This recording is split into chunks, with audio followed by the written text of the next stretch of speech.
Big sigh. First of all, I'm just going to say this. If I see a black person walking around with Trump mugshot, I'm going to punch him in the face. Charles. No, Gail. Charles. Gail. You really can't say that because, A, you don't mean that. Oh, I mean that sincerely. I'm going to just tell you something. And then you will be arrested for assault. And then what? I'm going to bail myself out and go celebrate. If I smell Don't encourage him. Don't encourage him. Charles Barkley made these comments after Donald Trump said this. And you know who embraced it more than anybody else? The black population. It's incredible. You see black people walking around with my mugshot. You know, they do shirts. At that conference, yeah. I'd have got up and walked out. That was an insult to all black people. Because he's basically just saying, and first of all, to compare black history where we've been discriminated against to his plight. Yes. Well, first of all, he's a billionaire. And they're prosecuting him for stuff he did wrong. They're prosecuting him for stuff he did wrong. And for him to compare... It's still in the court system, Charles. We have to wait. It's still in the court system. But continue. Well, continue. Some of the stuff is true. They did storm the Capitol. They did say that the election was stolen. Those aren't lies, Gail. Those are They facts. did say that. They did say that. But to compare, I would have got up and walked out because it's not a fair comparison.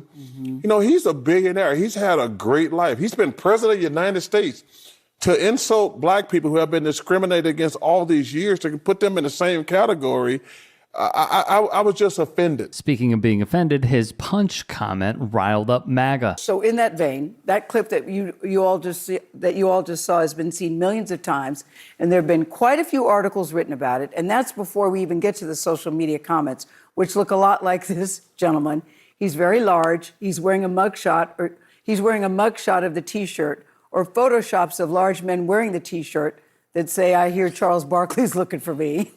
They all think that you are ready to run around punching people who vote for Donald Trump. Now, I know when you say that, that was just you making a point. That's not something you would literally do, going around attacking people, right? Well, let me say, is this my camera right there? I want to make sure people can hear me. Yeah.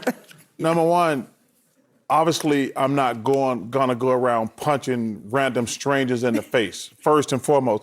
Secondly, people can vote for who they want to. Yes. People can vote for who they want to. The point I was trying to make. There you go. No, the point I was making. I wasn't trying to make it. Okay.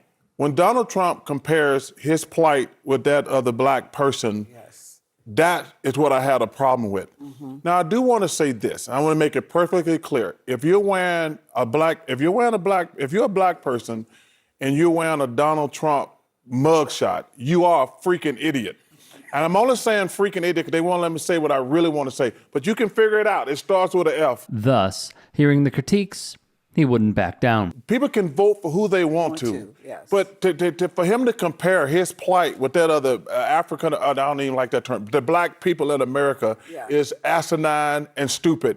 And like I said, you guys can put on those too small T-shirts like y'all got them on. Get a big size if you're going to wear it. Don't put on a medium and act like you got muscles.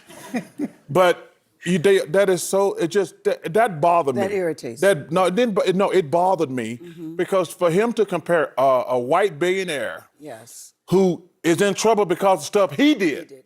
Not because of stuff, like black people get in trouble for stuff that happened didn't deserve to do. But for him to compare that to black people's plight, that's just stupid on their part. I appreciate y'all. I hope y'all got Nielsen boxes if y'all gonna wear those tight T-shirts around the house and somebody take pictures. But I'll stick by what I said. If you're wearing a Trump mugshot around, you are a freaking idiot. Surprisingly, his analysis would take another turn.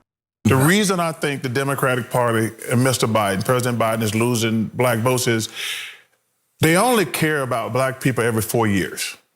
They come into our neighborhoods and say, we're gonna make stuff better. We're gonna do this, do this, do this.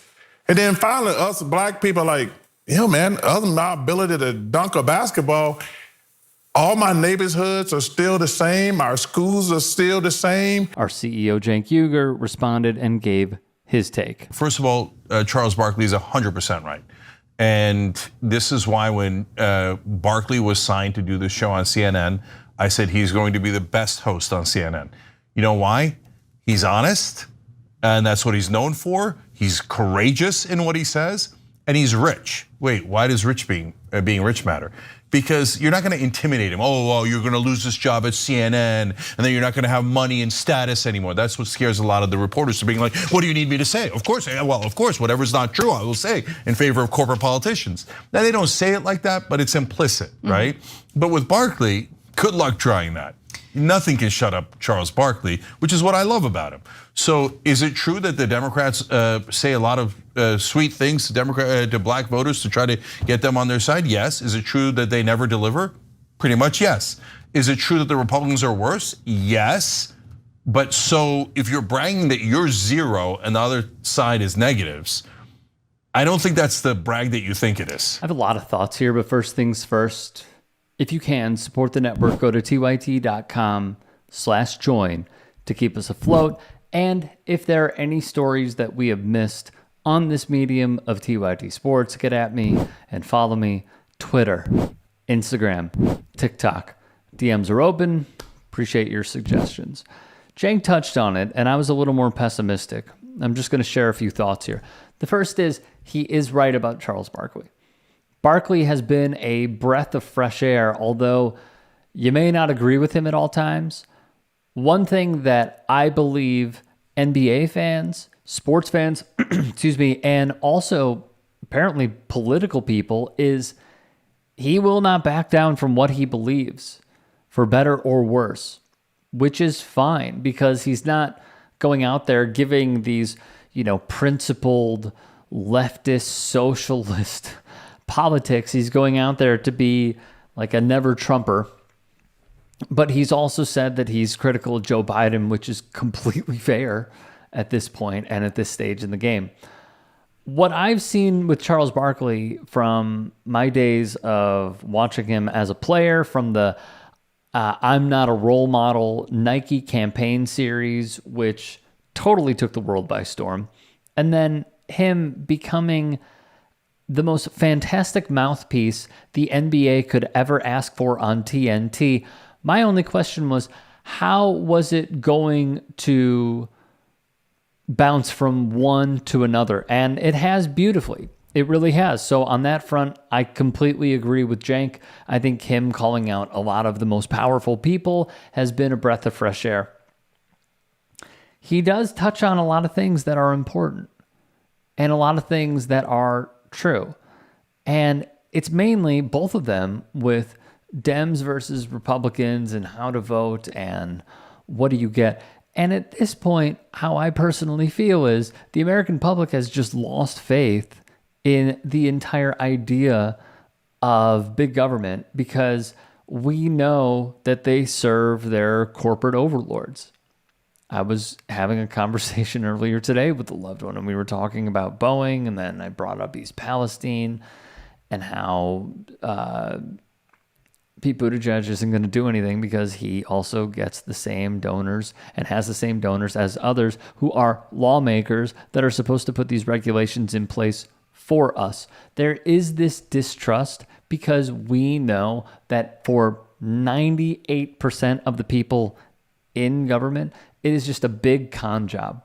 It is all, how can I lie to voters to then get in office, not do anything, play the culture wars, get played on CNN, MSNBC, even TYT, I'll admit it, Fox News and others, and then say, oh, well, look at this distraction. Look at this mockery that I made on the House floor. Look at this terrible, intentionally terrible interview I did on a network in order to distract the masses from things that we all agree on. From things like Medicare for all, paid family leave, fighting climate change. Oh, by the way, we should ban TikTok. Let me just say we should ban. No. That's not the issue. So I think there's a lot of fatigue from a lot of people who want to vote for what they believe is the right thing to do, but they also feel like on so many issues, they're just not represented. And that is the crux of the frustrations for many, including myself.